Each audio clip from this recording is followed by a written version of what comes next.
These are some of the craziest stories football players don't talk about.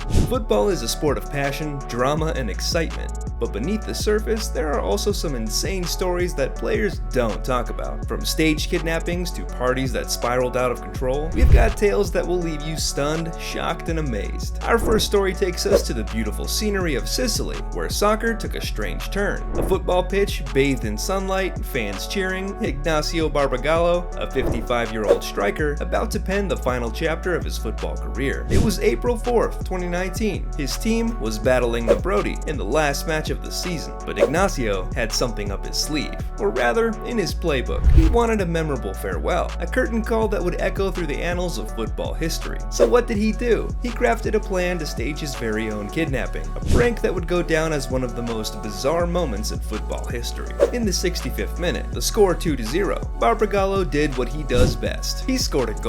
The crowd erupted and Ignacio sprinted towards the stands to celebrate. It was the perfect moment for his friends, who were lurking in the shadows, sporting ski masks and brandishing fake guns. They pounced, grabbing Barbagallo and dragging him into a getaway. Crowd gasped, players froze, and chaos ensued. The police were notified, and in a blink of an eye, they launched a massive manhunt, fearing that he had fallen victim to the Sicilian mafia. Suspicions ran deep. They interrogated teammates, family members, friends, and there were no clues, no motives. Meanwhile, in a villa near Catania, Barbagallo and his co-conspirators were having the time of their lives. As they watched the news, they chuckled at the chaos they had caused. But here's the twist. They didn't anticipate the media's frenzy or the public outrage. The prank had ignited a firestorm. Headlines screamed, news channels buzzed, and football fans were left shaking their heads in disbelief.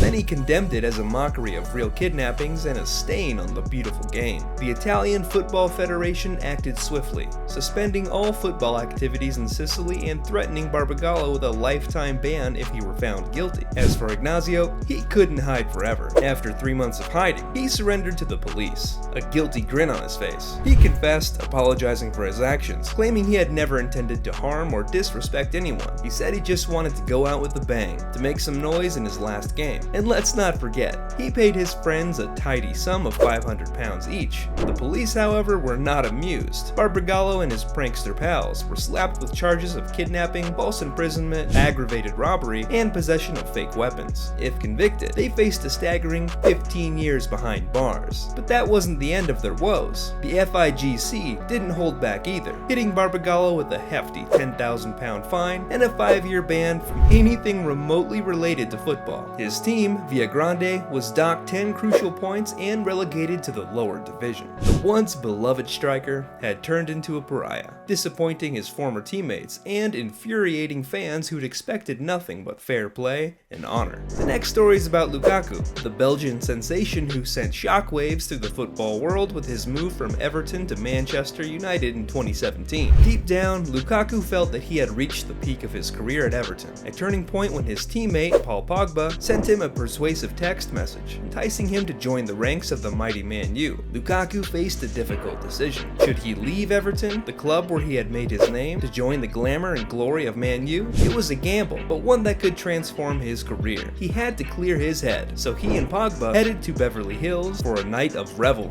In the city of stars, Lukaku and Pogba decided to rent a mansion and revel in the prospect of their footballing futures colliding at Man U. But little did they know their celebrations would take a dramatic turn. The party was in full swing. As the night went on, the noise complaints piled up, and eventually the police came. Lukaku found himself in cuffs, arrested for disturbing the peace. But the story took an unexpected turn. Instead of spending a night in jail, Lukaku was slapped with a fine and released. He walked away, still buzzing from the wild night, but with a sobering reminder of the consequences of his actions. Next up, we've got Zlatan. The guy grew up in the gritty neighborhoods of Malmö, Sweden. Life wasn't exactly a walk in the park for him. His mother was behind bars, his father was wrestling with alcoholism. In the face of adversity, Zlatan turned to the wrong side of the law, resorting to bike thefts and shoplifting just to get by. But one day, something changed in Zlatan. He found himself buying a Porsche Turbo with the ill-gotten money, living life in the fast lane. One night, he decided to take his Porsche for a joyride through the city, weaving through traffic like a speed demon. The police, not too thrilled with his antics, decided to give chase. What followed was a high-speed pursuit through the city streets, with sirens wailing and Zlatan's heart pounding. But Zlatan, the daredevil, had a trick up his sleeve. He found a tunnel and decided to disappear under the highway, leaving the police scratching their heads. It was a daring escape that could have ended in disaster, but Zlatan lived to tell the tale. And in that moment, something clicked. He realized he needed to change his life, to channel his competitive spirit into something more constructive.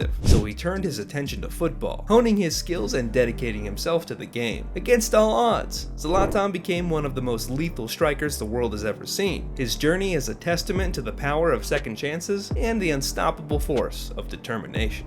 Next up, we've got Sergio Ramos. We venture into the world of Seville, Spain, where a young Sergio Ramos was making waves with his footballing skills. But lurking beneath the surface of this exceptional talent was a thirst for adrenaline, a love for the rush of speed that football couldn't satisfy. Ramos' parents were understandably concerned about their son's safety. Riding bikes and chasing thrill-seeking adventures was becoming more than just a hobby for the young footballer. It was a passion, bordering on obsession. In a desperate bid to protect their son, they turned to Ramos' older brother, hoping he could persuade the young daredevil to focus solely on football. But Ramos was a rebel with a need for speed. He continued to secretly ride his bike, defying the wishes of his family and his club. And on one fateful day, at the tender age of 14, his passion took him down a treacherous path. Riding his bike at breakneck speeds, Ramos crashed horrifically. The injuries were grave and life-threatening. He suffered multiple fractures and internal injuries that could have claimed his life. Against all odds, he survived, rising from the ashes of that near-fatal accident to become a football legend. But the accident served as a stark reminder for Ramos. It taught him the value of life, the importance of safeguarding his future, and the dangers of recklessness. Even though he never gave up his love for biking, he approached it with newfound caution and respect for the risks involved.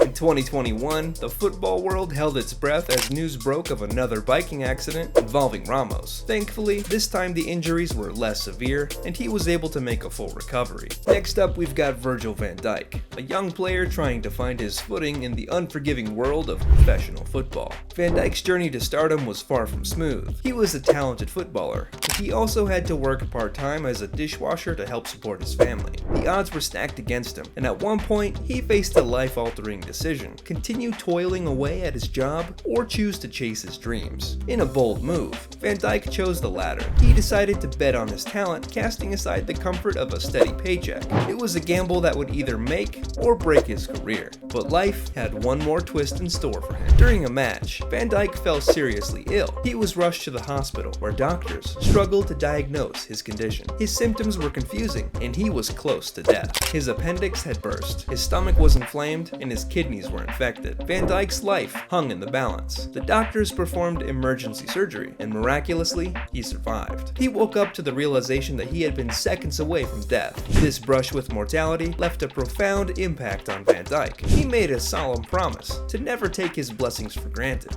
Little did he know, his resilience and determination would lead him to become one of the world's best defenders. Last up is Ronaldo. In this unbelievable story, we encounter a travel agent in Portugal, Mario Silva, who masterminded a fraud scheme that would make even the most cunning of criminals raise an eyebrow. Silva's cunning plan involved swindling not just Ronaldo, but also his super agent Jorge Mendes and former Man U winger Nani out of a staggering sum of money. But how did she do it? Silva manipulated her clients into transferring funds for travel to her personal account instead of the business account of the travel agency. She billed these fictitious trips to victims like Ronaldo, who had entrusted her with his credit card details and PIN codes. This web of deception spanned around 200 phantom trips, crisscrossing Europe and even reaching the shores of the US. Ronaldo, Mendes, Nani, and others found themselves unwittingly entangled in this elaborate scheme. When the truth came to light, Silva faced the consequences of her fraudulent actions, confessing in court and agreeing to repay the money she had stolen. Her firm, Geostar, also repaid the defrauded funds. Silva committed to monthly compensation to her former employers to avoid imprisonment.